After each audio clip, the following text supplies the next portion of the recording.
Ahora, en Te Digo la Otra, la entrevista central.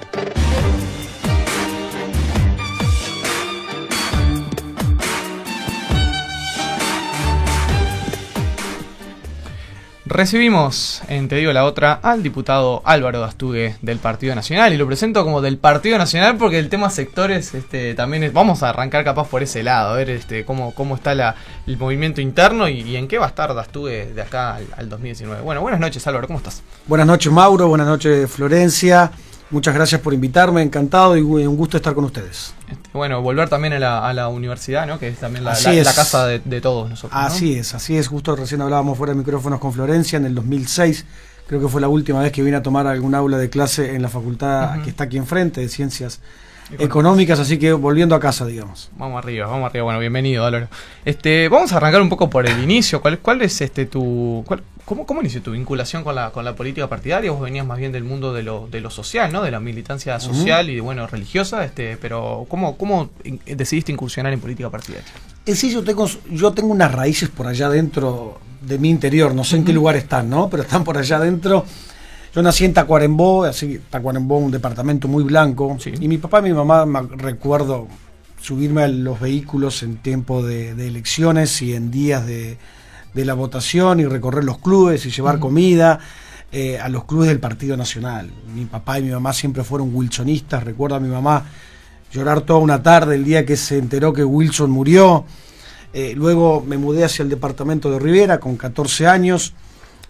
Mis papás se separaron y allí mi mamá en Rivera se casa con un militante de toda la vida, de todas las horas del Partido Nacional, el presidente de la Junta Departamental del Partido Nacional de Rivera, Valentín Leal, así que allí es como que retomo de nuevo aquello que había nacido en Tacuarembó, y al llegar a estudiar aquí, que recién hablábamos a la facultad, por el año 2006-2007, Carlos de Afiliola, un edil del Partido Nacional, un católico practicante fuerte, se acerca a mí y a mi grupo y dice: mirá Álvaro, para los próximos periodos legislativos seguramente serán los periodos legislativos donde más vamos a estar confrontados en nuestros principios y en nuestros valores, seguramente ley de aborto, ley de marihuana, claro, etcétera, se van a tratar. Necesitamos militar y unirnos para defender nuestros principios y valores, y así fue. Por allá por el 2007 me uno al grupo de Carlos de Afiliola de cara a las elecciones juveniles del año 2008 del Partido Nacional. Salí congresal de la juventud del partido y así luego integré la lista a las elecciones del 2009 de la interna, y luego en el 2011 conozco a Verónica Alonso, me gusta su perfil, la veo pelear mucho contra la legalización de la marihuana, contra el aborto, así que me sumo al grupo de Verónica Alonso y salgo electo diputado en el 2014. ¿Cómo hace un político que tiene fuertes convicciones religiosas, ¿no? Como es tu caso, cuando la constitución de su país o las leyes de su país en algún sentido contradicen lo que ese político considera que es la palabra de Dios, lo que es su fe religiosa? ¿Cómo lidia con eso? Bueno, yo creo que todos tenemos, digamos que mi fe fue lo que terminó de formar mi persona. Mis convicciones religiosas fue lo que terminaron de formar mi persona, mis pensamientos y mi ideal de lo bueno y lo malo, sí, o lo que le hace bien a la sociedad o le hace mal a la sociedad. Entiendo yo que a cada uno de nosotros nos pasa lo mismo. Hay algunos que fueron formados en el marxismo, hay otros que fueron formados en el ateísmo. Así que yo, digamos que no me siento raro en relación o diferente en relación a ese grupo de ciudadanos que cada uno tiene su formación. Por ahí yo escucho a algunos colegas diputados y digo, ¿de dónde salió este? Claro, porque totalmente contrario a lo que yo creo que le hace bien a la sociedad. Pero de verdad que no me molesta, tampoco me siento extraño.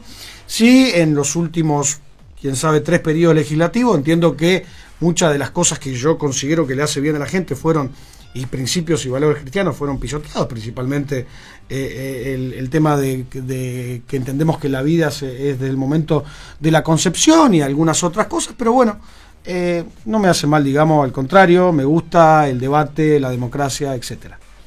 En entrevistas has dicho que si el Partido Nacional gana las elecciones de 2009 debería rever la agenda de derechos del Frente Amplio. ¿Qué derechos deberían reverse? Mirá, yo creo, en mi opinión, y esto es personal, no hablo por el Partido Nacional, sino por mi persona, yo creo que si gana el Partido Nacional, yo creo que si gana el Frente Amplio y gana el Partido Colorado o el Partido de la Gente a esta altura, los tres partidos tendrían que rever estas 3 o 4 leyes que se aprobaron en estos últimos 3 periodos legislativos, que yo entiendo que son muy nocivas para la sociedad. Estamos hablando de la ley de aborto. Yo creo que la ley de aborto está mal aplicada. En el artículo 3 habla sobre un grupo multidisciplinario en donde médico, ginecólogo, psiquiatra, trabajadores social, creo, o sociólogos, no recuerdo bien los técnicos, debían formar un grupo, y así luego que la mujer vaya a consultar sobre la posibilidad de hacerse un aborto, esta paciente debía ser derivada a este grupo. Y yo sé por testimonios y porque ha salido en la prensa y porque conocemos a muchas mujeres que han ido a los centros de salud, que estos grupos multidisciplinarios no funcionan. De hecho, hay una denuncia en la prensa de una mujer que decía: me obligaron a abortar, yo no quiero abortar, me obligaron a abortar. Entonces, cosas de ese estilo que yo creo que hay que revisar las leyes, sin duda, que yo creo que es una ley nociva y que ejerce más violencia contra la mujer, es mi percepción personal. Y bueno, luego la ley de marihuana ha sido un gran mamarracho. Y quien no diga que ha sido, y quien diga que no ha sido un gran mamarracho es porque no está asesorado. Ayer tuvimos la comisión de adicciones, tuvimos al Codicen. Autoridades del Codicen no han hecho nada, absolutamente nada, ni han obedecido el artículo 10 de la ley, que los obliga a ellos a trabajar en una disciplina de prevención por el uso de drogas, y no han hecho absolutamente nada. O sea, lo único que ha logrado esta ley aprobada a fines del año 2013 es promocionar la droga, es promocionar el consumo, es que se banalizó el consumo, se naturalizó el consumo. De hecho, un compañero de ustedes, colega de ustedes, sin ser este lunes pasado, el lunes anterior, fue a la comisión y dijo: me llaman de todos los centros educativos para hablar sobre el alcohol. Dice, me llaman de todos lados, pero cada vez que voy a un centro educativo los profesores me suplican y me imploran que hable sobre el tema marihuana, porque todos los niños y adolescentes, dijo él, textuales palabras, y está en la versión taquigráfica, piensan que fumar marihuana es agarrar un poquito de pastito y metérselo en la boca, porque no hay educación, porque no hay prevención, porque no hay campaña publicitaria que lo mandata la ley, el artículo 10 y el artículo 17, y no lo hacen. Entonces, yo creo que debemos revisar la ley de marihuana. Si fuera por mí, la anularía, Álvaro, la derogaría. Para quedarnos detenernos un momento en ese punto, ¿no? Claro, vos venís de un laburo también con personas en situación de adicción y como con antecedentes importantes en eso, también por tu experiencia en los hogares Veraca, etcétera, ¿no? Correcto. Pero también, ¿qué respondés al hecho de que estadísticamente la enorme mayoría de los consumidores de marihuana no son adictos a la marihuana? Son personas como vos, como yo, que hacen su vida normalmente y que dentro de sus gustos miran fútbol, trabajan, estudian y a veces consumen marihuana. ¿Por qué ese grueso de las personas que no tienen un problema con la droga también deberían tener una prohibición para acceder a ese producto? ¿Cuál es ahí la razón? Está bien, nos estamos yendo al tema específico, marihuana, debatir si está bien la ley o no está bien la ley. Mi posición es que la marihuana es la puerta de entrada a otras drogas, y lo tengo absolutamente comprobado, porque... Pero si la mayoría de los consumidores no consumen luego nada más... yo ese dato estadístico no lo tengo, no lo conozco. Sería bueno que me lo pases para poder informarme, pero yo creo que la marihuana tiene consecuencias nocivas de toda característica. De hecho, es muy fácil comprobarlo. Es solamente ir a las versiones taquigráficas de la Comisión de Adicciones del periodo 2010-2014, en donde todas las cátedras, toxicología, medicina, psicología, psiquiatría, mostraron las consecuencias nocivas del consumo de marihuana. Entonces, yo cuando voy a aprobar una ley, cuando voy a hablar sobre una ley, veo en general y digo, a ver, ¿qué pesa más? ¿Lo bueno que le va a hacer este proyecto de ley a la sociedad y a mi país, o lo malo que le va a hacer? Y yo creo que es absolutamente nociva en general. De hecho, hace 15 días, Mauro, fueron al Parlamento un grupo de directores de secundarias a suplicar que los adolescentes están ingresando a las aulas de clase bajo el efecto de la marihuana. Desconcentración, risas, poca atención, se van, no entran, se quedan en el patio fumando y no entran a las aulas de clase. Entonces, que ha sido nocivo, es nocivo y seguirá siendo nocivo hasta que hagamos algo,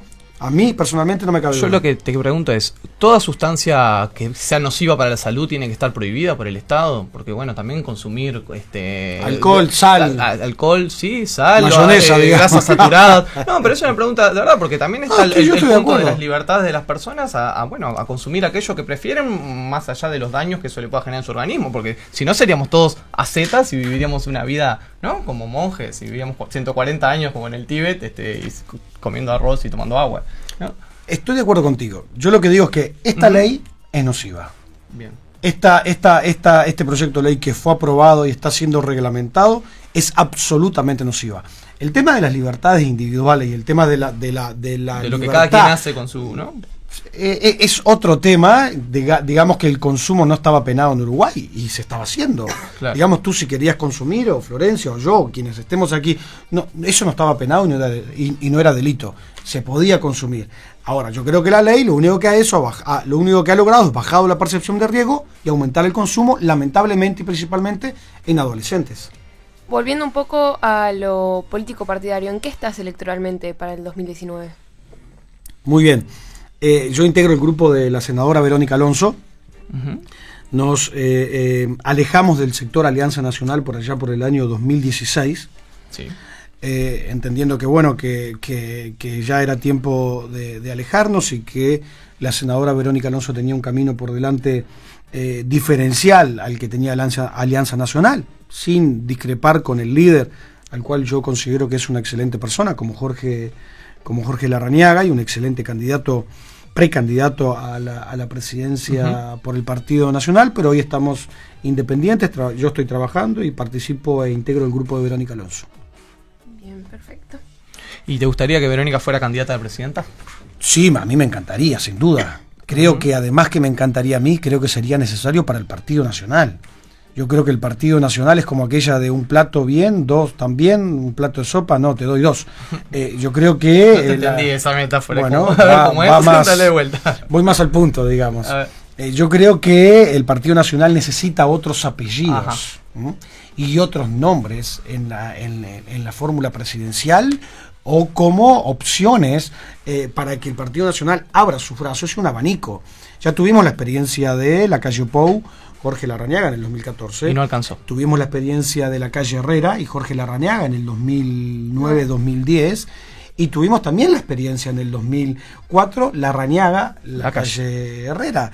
Y así no fue, y el partido no ganó ninguna de estas tres elecciones. Bueno, digo, ya está, si este cuadro no funciona, probemos otro cuadro, hagamos unos cambios, compremos algún jugador de algún otro cuadro que forme bien, agarremos del banco de suplente algún cuadro. Entonces yo creo que el Partido Nacional, así como se habla de la posible precandidatura de Enrique Antía, también me parece fantástico. O sea, yo creo que el Partido Nacional necesita que Verónica Alonso sea precandidata a la presidencia, lo cual no lo estoy afirmando y no lo estoy diciendo, sino que es mi parecer. Claro, pero también hay un tema con la ingeniería electoral, ¿no? Cuanto más precandidatos haya, en algún sentido fortalece al que va primero, al que ya está más instalado, que es la calle Pou, ¿no? Si corre Verónica, corre Larrañaga, corre Antía, corre Botana, corre no sé qué, ¿cómo hace ese polo wilsonista o ex polo wilsonista para competirle a la opción que ya está consolidada de la calle Pou? Está bien. Te lo pregunto porque como que no dan los números, ¿no? Se reparten los votos. Estamos de acuerdo. Eso es en el entendido que, por ejemplo, la senadora Verónica Alonso tome un caudal electoral del wilsonismo o del sector Alianza Nacional. Y yo no creo eso. Yo creo que la senadora Alonso principalmente recibe un caudal electoral del sector todos. Y me animo a decir, y esto es algo muy personal, que si llega a ser, y estoy haciendo futurología, que se llega a ser la senadora Verónica Alonso precandidata, creo que el mayor caudal electoral que se va a volcar hacia ella, y entiendo yo que se va a volcar un caudal electoral importante, va a ser del sector todos. Bien, eso es interesante, eso es como interesante. Análisis. Está bien, es una hipótesis, vamos a ver si se comprueba, si se da el escenario, ¿no? Es el olfato que cada uno de nosotros tenemos, digamos, ¿no? Bueno, cambiando un poco de tema, algo que no tiene mucho que ver. ¿Qué piensa acerca de que los niños y niñas reciban educación sexual en las escuelas? Me parece extraordinario. La pregunta aquí es ¿qué educación sexual? Sí. ¿No? Es la currícula de esa educación sexual. A mí me parece fantástico. De hecho, ya la están recibiendo y desde hace mucho tiempo, y considero que es importante la educación sexual en todos los ámbitos, principalmente en los centros educativos. No acompañás lo que eran las movilizaciones estas de a mis hijos no los tocan, que era un grupo de padres muy preocupados por que sus hijos recibieran educación sexual y que se oponían diametralmente a ello, porque me daba la sensación que estabas como afín con ese grupo, o esos grupos te nombraban como un referente en este tema. Bueno, mira, yo conozco a la gente de que a mis hijos no los tocan, conozco a la gente de a mis hijos que con mis hijos no te metas. Exactamente, todos. Conozco el grupo de red de padres responsables. Sí. Lo que creo yo y entiendo por charlas que hemos tenido con ellos no es que no estaban en contra de la educación sexual. Uh-huh. De hecho, creo que hasta un grupo de red de padres responsables presentó un programa sobre educación sexual, muy diferente al que el gobierno hoy lo enseña. Yo creo que la discusión de ellos y las protestas de ellos eran porque no consideran positivo para un niño de 3 años a 18 años, niño, adolescente y joven, educación sexual basada en ideología de género o en perspectiva de género. Creo que la protesta o el enojo de estos grupos sociales era que la educación sexual que se está implementando aquí en Uruguay está 100% basada en la perspectiva e ideología de género. Por ejemplo, ¿en qué sentido sería basada en perspectiva de género? Bueno, por ejemplo, ahí tendríamos que profundizar en lo que es la identidad de género, la perspectiva de género, principalmente los pilares de la ideología de género, o el pilar principal de la ideología de género es que los seres humanos venimos al mundo sin sexo, lo cual sin género, ¿no? Sin sexo, en mi opinión. Sí. Y yo creo que el sexo es masculino y femenino, y yo creo que todo ser humano que llega a la Tierra a través de una mujer viene con un sexo, XY o XX. Y yo no soy médico, ¿no? Pero todos venimos con un sexo. Según la ideología de género, nadie viene con sexo al mundo. El sexo, en mi opinión, según léxico de la ideología de género, el género se va construyendo de acuerdo a la experiencia, a la construcción social, a la cultura, al gusto, a los sentimientos.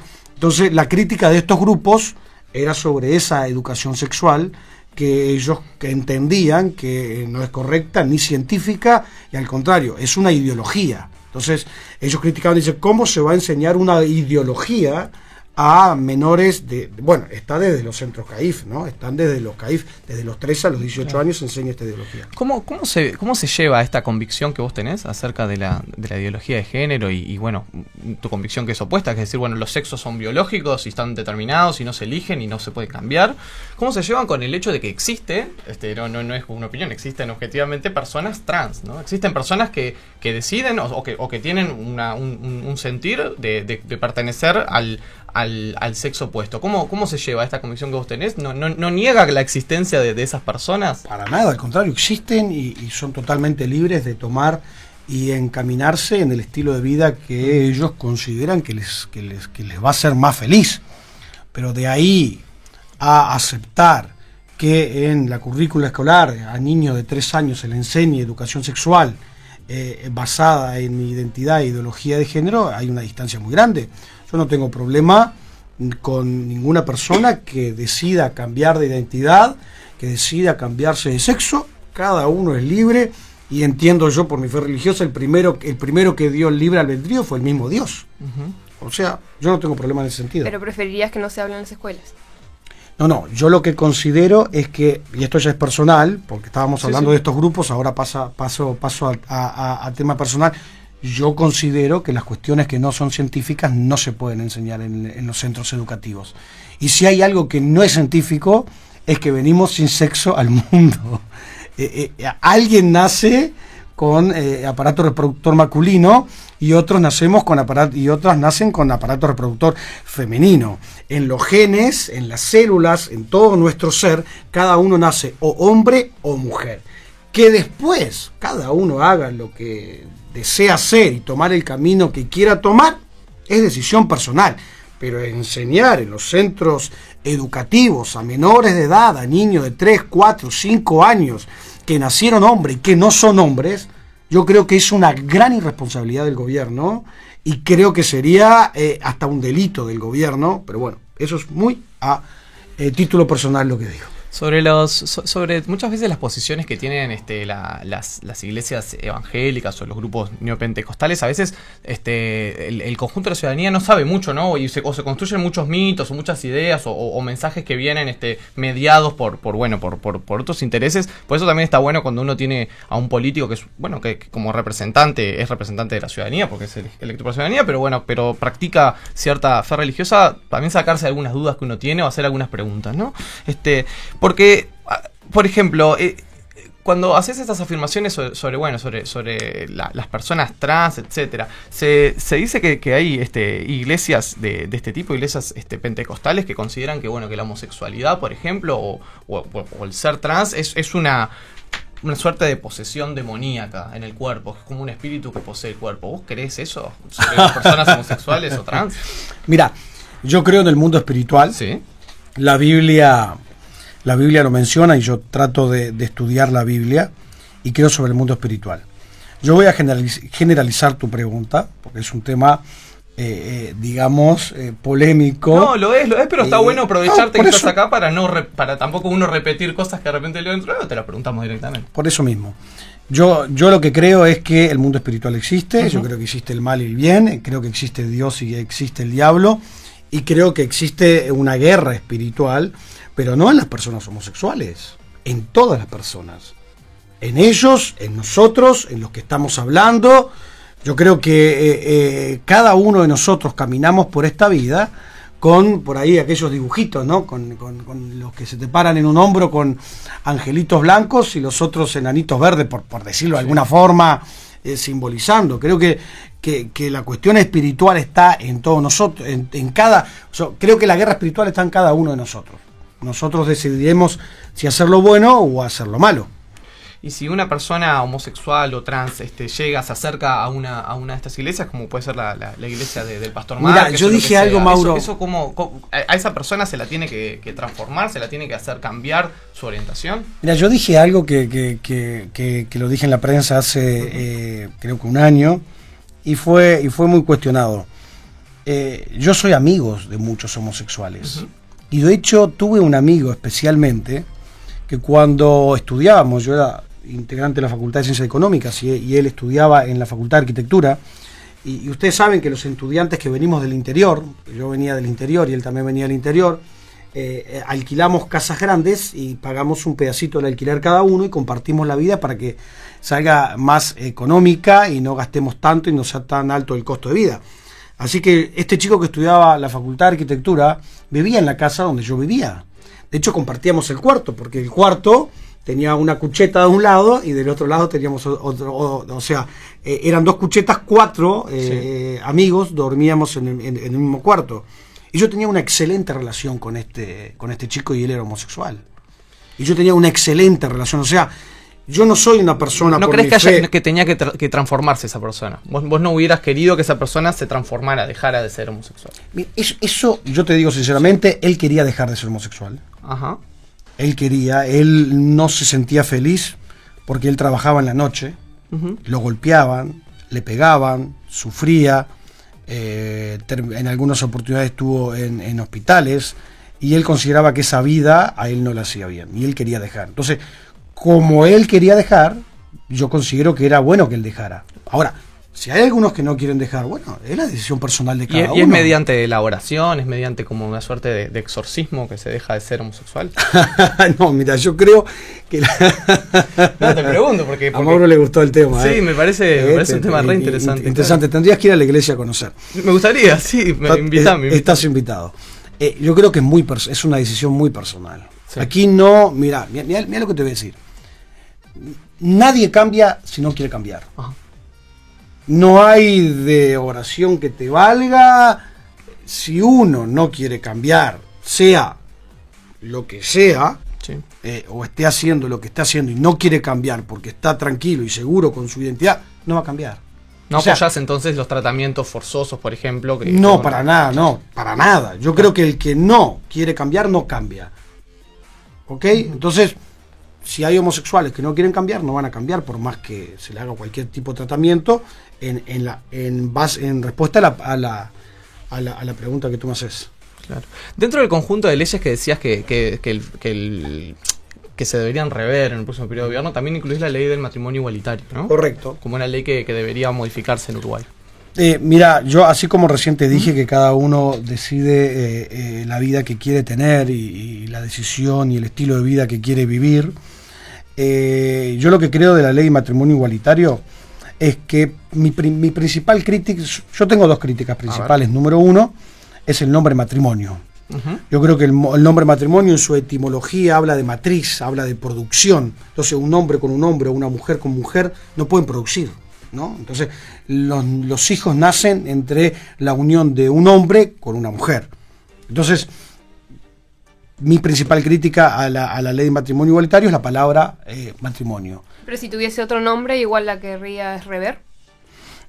Ya digamos que existía, y creo que tú recordás, civil, ¿no? Creo que tú recordás, Florencia, existía el tema de la unión civil, la unión concubinaria, ¿cierto? Existía una cantidad de cosas. Yo considero que la palabra matrimonio, y trato de que vivamos la verdad, no es correcta en la unión civil entre dos personas. De hecho, Florencia, ya tenían consecuencias legales esta unión civil y esta unión concubinaria.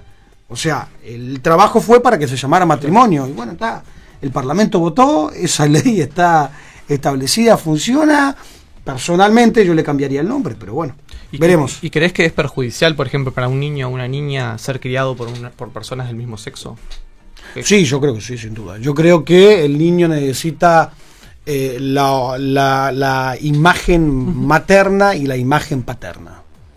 Yo claro, creo que sí. Como ideal sí, no, pero vivimos en una sociedad donde muchas veces ¿cuántos niños se crían sin su padre en la mayoría de los casos? Totalmente, ¿no? O sin su madre, o sin los dos, o solo con la abuela, etcétera, etcétera. Yo te respondo el ideal para mí. Claro, pero veremos ¿qué daño le puede hacer a un niño que lo críen dos varones, por ejemplo, que son una pareja? ¿En qué lo puede perjudicar? Mira, yo creo que el niño, al ser niño, necesita una imagen paterna. Y creo que la niña, al ser niña, necesita una imagen materna. Yo creo que las madres pueden darle cosas a las niñas que el padre no les puede dar, y creo que el padre puede darle cosas a los niños que la madre no le puede dar. O sea, es algo bastante lógico y bastante de razón común. Yo tengo dos nenas, dos hijitas, y yo veo cómo mi esposa se comunica con ellas, trata con ellas, habla con ellas, las baña. Acabo de salir de mi casa, entré al baño y estaban las tres bañándose juntas. Así que mi esposa puede darle algunas cosas, y yo veo que somos tan diferentes, pero tan diferentes. Mi esposa las trata de una forma, las peina, mi esposa les pone caravana, las pinta. Y bueno, la puedes peinar y pintarla. Pero estás impedido biológicamente. No, para nada. Menos mal. De hecho lo hago. De hecho lo hago, me cuesta pintarlas, ¿no? Porque sí, te imaginas que el tema de pintarlas. Pero yo veo que ella lo hace muy diferente a mí. Claro. Entonces, por eso yo creo que nacemos hombres y mujeres, porque somos diferentes. Entonces, yo considero que al niño le hace bien una figura paterna y una figura materna. Por lo tanto, ¿crees que hay roles diferenciados para hombres y mujeres en la sociedad? Sin lugar a duda, no me cabe la menor duda.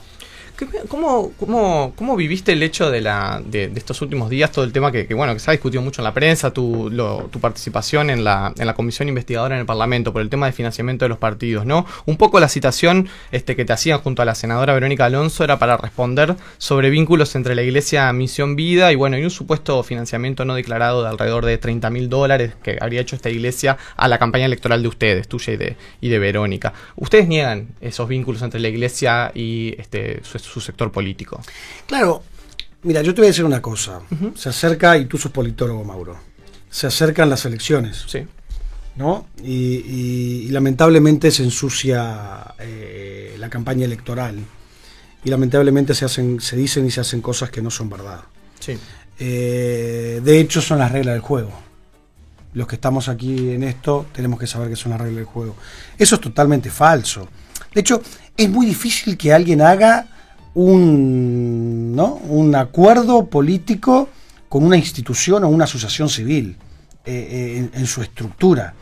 De hecho, si conocieran la iglesia evangélica, es como ir a una iglesia, capaz que puede ser un poco diferente, pero se conoce más la Iglesia Católica. Es como ir a la Iglesia Católica y que el cura diga del altar hay que votar a fulanito de tal. Eso no pasa. Eso no pasa en las iglesias en Misión Vida. Eso no pasa en las reuniones generales. Después, el pastor principal es mi suegro. Yo le digo, votame a mí, aunque él no vota. ¿No te votó? No me votó porque es argentino. Pensé que por una convicción ahí. Claro. Yo le decía al diputado el otro día que me hacía preguntas, le digo, pero usted le pidió a su familia que lo vote. A los que están conmigo en la vuelta, ¿somos ciudadanos de primera o somos ciudadanos de segunda? ¿Tenemos libertad de hacerlo o no tenemos libertad de hacerlo? ¿Participamos del mandato constitucional o no participamos del mandato constitucional?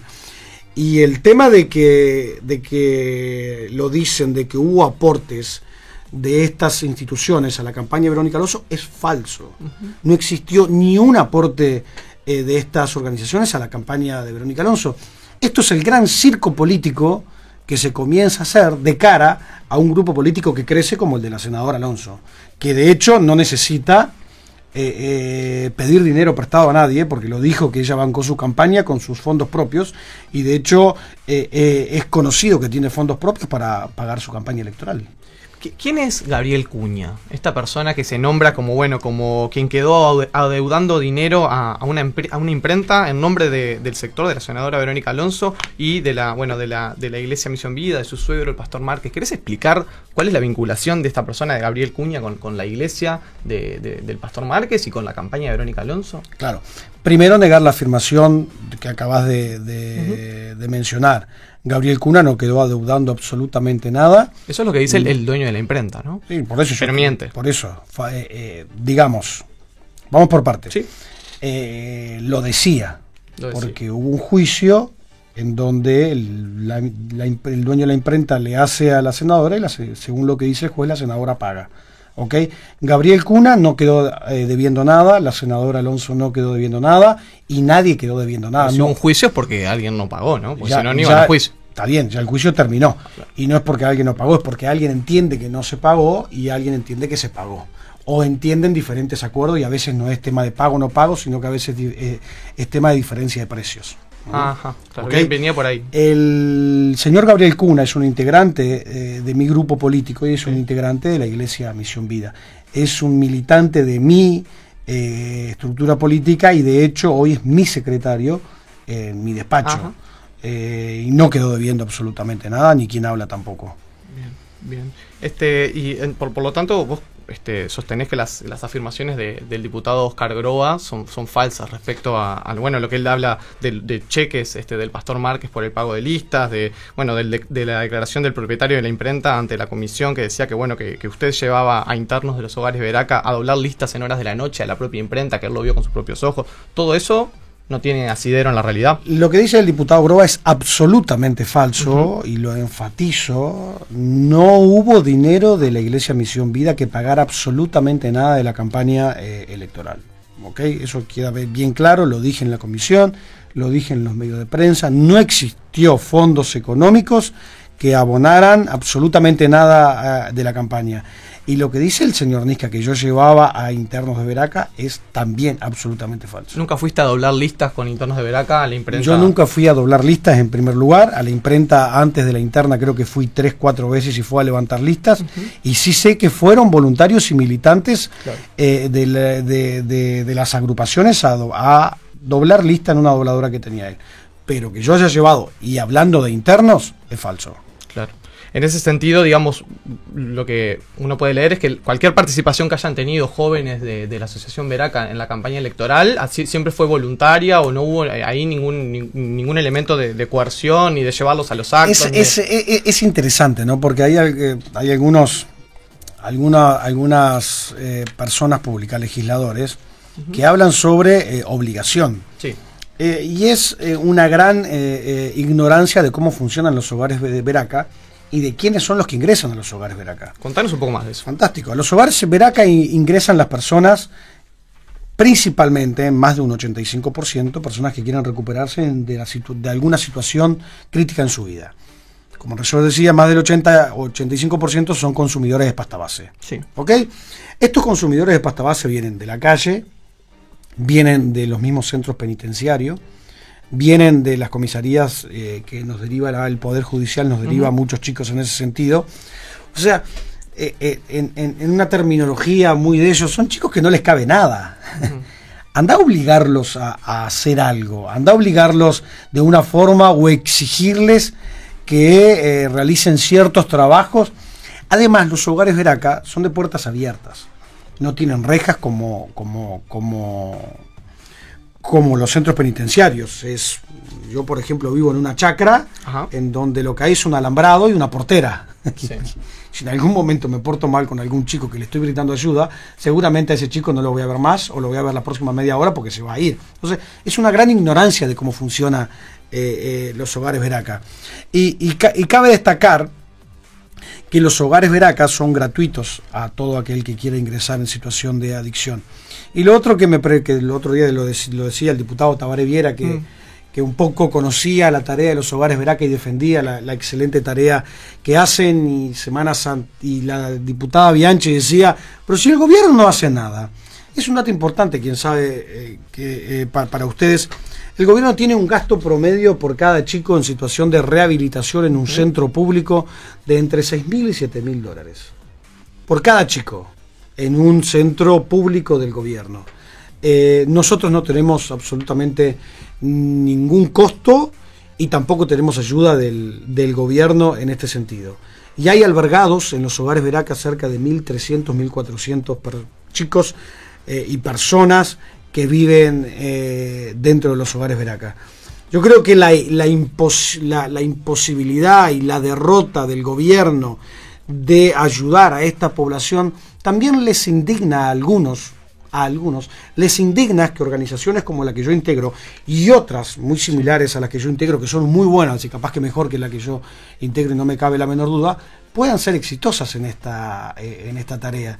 Así que... ¿Crees que como es en campaña de desprestigio lo que se hace? No me cabe la menor duda, con mentiras, falacias. ¿Y por qué, por ejemplo, en 2016, cuando Santo diseña el programa Denuncia Situaciones de Explotación, de Violencia, sería difícil, nosotros que somos gente que seguimos la política de cerca, creer que, por ejemplo, periodista Nacho Álvarez estaría confabulado con la izquierda política para denunciar algo que se haga desde estos hogares, ¿no? Porque si pensamos que es como una campaña de conspiración, pero viene desde un lugar medio inesperado. ¿Cómo te cayeron a vos esas acusaciones o esos informes que hizo Santo Fantástico. Yo voy a decir dos cosas.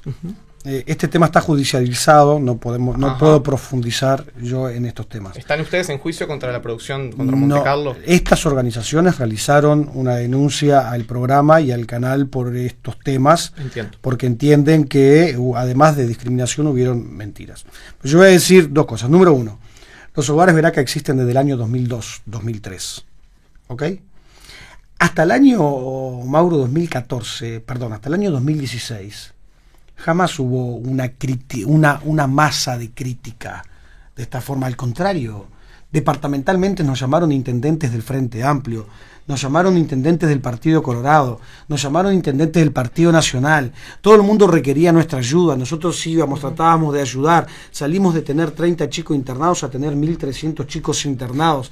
Éramos la solución a un problema que el gobierno no daba absolutamente ninguna solución. ¿Ok?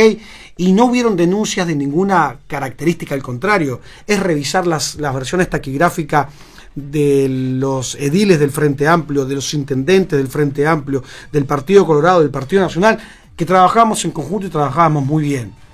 Pues, luego que yo salgo electo del 2014 y asumo en el 2015, al mismo año comenzaron una ola de críticas. Una ola de críticas de todos, principalmente del Frente Amplio, pero de otros sectores políticos también. Entonces la pregunta es, ¿por qué durante cerca de 12 años no hubieron críticas de esta cosa? Y al contrario, nos llamaban y nos pedían ayuda, y luego que yo salgo de diputado y soy legislador, comienzan a caer una ola de críticas. Es la comprobación más fehaciente de que es un circo político y una cuestión que se derivó de una excelente tarea social desde mi punto de vista a un desprestigio político de mi persona y de las organizaciones que yo integro, porque de hecho dentro de los hogares Veraca hay militantes del Frente Amplio que se están rehabilitando o siendo ayudados para salir de la situación que viven de alcoholismo, de drogadicción, dirigentes, hijos de dirigentes del Partido Nacional, hijos de dirigentes y personalidades importantes del Partido Colorado. Hay personas ateas, agnósticos. Lo que hacen los hogares Veracruz es abrir la puerta para ayudar a todo aquel que quiera ser ayudado. De hecho, tenemos hijos de primeros niveles de dirigentes de los 3 partidos políticos. Y ni a nosotros, a ellos no se les ocurre diciendo, mirá que no podés votar más a tu papá, claro. Mirá que no podés votar más a tu tío, mirá que no podés votar más a tu amigo del alma. Yo estuve el otro día charlando con un chico, me decía, yo viví 15 años con el diputado fulanito de tal. Yo no le decía, chico, no lo vote más a él, vota más a mí, porque el diputado era de otro partido. Entonces, es no saber cómo funcionan los hogares Veracruz y es transformar una excelente obra social en un circo político y desprestigio político que creo yo que no lleva a nada. Al contrario, tenían que diferenciar y tratar de ayudar esta organización, como tratar de ayudar a otras tantas que hacen mejor trabajo que el nuestro, o igual trabajo que el nuestro, pero no, eligen el desprestigio porque es un circo político. Está muy bueno que también la oportunidad que tengas de explayarte sobre este tema, porque la mayoría de las personas no conocen cómo funciona esto y se ve como desde afuera a veces como una cosa hermética que la gente le genera como temores de que bueno, esto hay mucha fantasía también de las cosas que hacen siempre los grupos religiosos, que las sectas, se entrevera mucho, ¿no? Yo lo entiendo y lo acepto, además creo que uno de nuestros errores, si bien todos nuestros programas, si bien todas nuestras reuniones, si bien todos nuestros proyectos están todos abiertos en las redes sociales. Sí. Cada uno que quiera conocer la Iglesia Misión Vida o los hogares Veracruz solamente deben ingresar a las redes sociales. Invito para que lo observen, lo analicen, lo investiguen y de hecho ir, porque las puertas están abiertas para todo el mundo. No es una cuestión cerrada. Todo el que quiera ingresar y conocer, ingrese y conozca. Además, punto número 2 del programa que me decías, sí. En el programa se mencionaron 2 o 3 cosas. Una de ellas es que integrantes o directores, autoridades de esta organización civil brindaban droga a estos chicos y les metían y los hacían drogar más. O sea, es una mentira de aquí a la China, es una aberración en mi opinión. No quiero profundizar en el tema. Y hablaban de cuentas internacionales, una cantidad de mentiras que es muy fácil comprobarlo, y seguramente la justicia la va a comprobar. ¿Vos te sentís en algún punto como discriminado como hombre de fe, persona religiosa en la política, en nuestra tradición política tan secular que tiene el Uruguay, ¿no? Esta tradición fuerte de laicidad o laicismo para algunos? ¿Cómo lo vivís eso más en tu fuero personal? Mira, te digo algo, yo me sentí más, por decirlo de alguna forma, nervioso, preocupado por el hecho de ingresar al sistema político y no por mi condición de hombre de fe. Uh-huh. Dentro del sistema político se abrazan, se abloquelan y es difícil entrar. Uh-huh. ¿No? Hay 99 diputados divididos en bancadas o en sectores que se abrazan y a veces golpearse y no se puede entrar. Yo me sentí más nervioso en ese sentido que en mi condición de hombre de fe.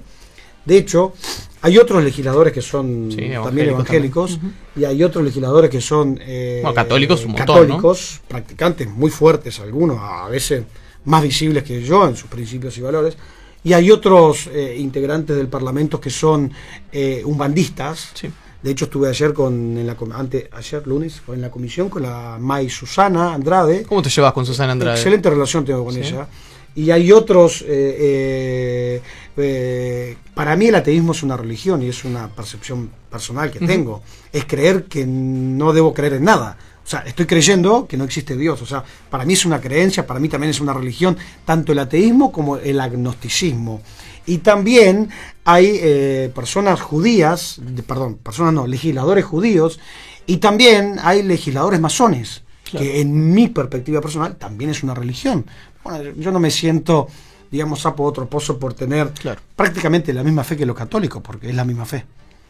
Como para ir cerrando, ¿cómo evaluás que empiezan a hacer el cierre de este segundo gobierno de Vázquez? Sobre todo la figura del presidente, ¿no? Porque el presidente Vázquez en algunas cosas es también un poco rara avis en la izquierda uruguaya, ¿no? Y vos viéndolo capaz desde la vereda de enfrente, también como persona religiosa, algunas posturas que él tiene que desde la izquierda se las ve como conservadoras o como más... ¿Vos cómo orejeás eso? Bueno, desde, yo una de las cosas que más aplaudí fue el veto de la ley de aborto que realizó el presidente Tabaré Vázquez a su propia fuerza política. Imagínense que eso es mucho más... campañas contra las adicciones, que también son importantes. Exactamente, ¿no? Imagínense que eso es mucho más importante que mi declaración de que yo estoy en contra del aborto. O sea, imagínense, el presidente de la República vetó una ley, un proyecto de ley, que aprobó casi toda su fuerza política. Eso sí que fue fuerte.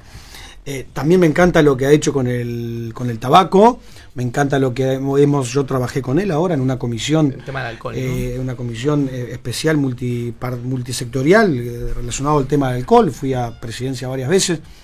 Yo le soy sincero, a mí el presidente Tabaré Vázquez me causa una pequeña simpatía en el sentido que acabamos de hablar. Y después creo que lamentablemente en este último periodo legislativo fue puesto como un títere ahí arriba porque era el mejor candidato del Frente Amplio, pero no lo dejaron gobernar, no lo dejaron trabajar, no lo dejaron ser ejecutivo, lo trancaron en absolutamente todo. De hecho, entiendo yo que el presidente Tabaré Vázquez fue hackeado en el Parlamento por el MPP, que tiene 2/3 de los legisladores del Frente Amplio. El MPP hackeó bueno, a ver, lo dijo públicamente el señor Mujica, no van a ver los votos si no aparecía, no me acuerdo qué era en este momento, pero fue público, salió en una conferencia de prensa diciéndolo. Yo creo que lamentablemente el presidente estuvo atado de patas y manos y no fue nada eficiente ni productivo. ¿Te entusiasma que arranque la campaña? ¿Salir al territorio, meterte de vuelta en la cosa más cuerpo a cuerpo? A mí me gusta, tengo algo medio de competitivo, quién sabe, les pido disculpas, habrá notado en la entrevista. Me gusta principalmente estar cerca de la gente, me gustan los grupos humanos, me gusta el charlar, me gusta tratar de transmitir mi posición creyendo que es la mejor, si no la propondría. Me gusta conversar con la gente, estar abierto, escuchar, me gusta los grupos humanos y la política consta de eso. Te agradecemos mucho haber venido y bueno, mucha suerte en esta campaña. Gracias Florencia, gracias Mauro, gracias Ramiro por la invitación, por estar aquí. Espero que haya sido productiva la entrevista. Sin duda, para nosotros ha sido un gusto muy grande recibirte, Álvaro, también porque es como te digo, también desde la universidad muchas veces se desconocen o se forman ciertas caricaturas sobre posiciones que tal vez aquí dentro no son mayoritarias, lo que sea, y ha sido realmente muy, muy instructivo para nosotros escucharte tus argumentos sobre estos temas y de verdad nuevamente agradecerte tu tiempo acá. Gracias y a las órdenes. Te digo la otra en las redes. Búscanos en Facebook y Twitter.